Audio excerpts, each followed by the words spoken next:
Bad lighting, bad vibes. Good lighting, whether you're making content, hopping on Zoom calls, or just want to glow. Lighting makes all the difference. Are you tired of your house always looking like a haunted house every time you turn on the camera?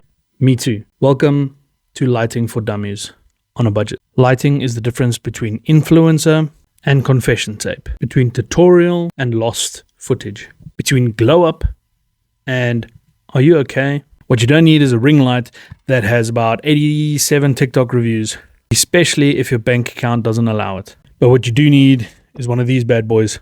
And no, it doesn't have to be fancy, just functional. I mean, your mom probably has a desk lamp, or Walmart does for like $7. Don't point the light directly at you unless you're auditioning for some crime documentary on Netflix. Bounce it off a wall, ceiling, or your self-worth. If you have to point it at your face, try DIYing a diffuser. Take a white t-shirt, pillowcase, parchment paper, and cover the lamp. Just don't start a fire. It's not that kind of video.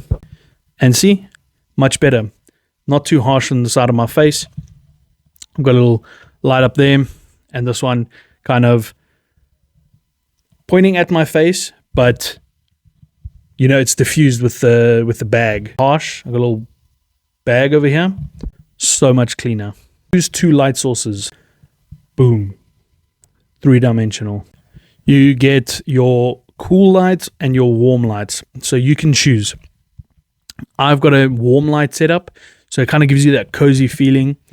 And you get the cool lighting, just as if you're a tech guru. Pick your vibe. Mix them up and you look like you're in a 2000s music video. I mean, honestly, it's not that bad. If you like it, go for it.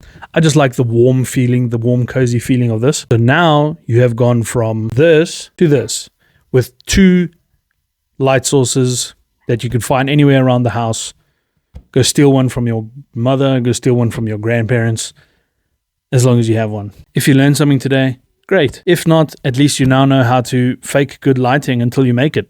Like, comment, and subscribe for more budget brilliance. And remember, you don't need Hollywood gear to not look like a potato. Grow up, stay broke, film anyway.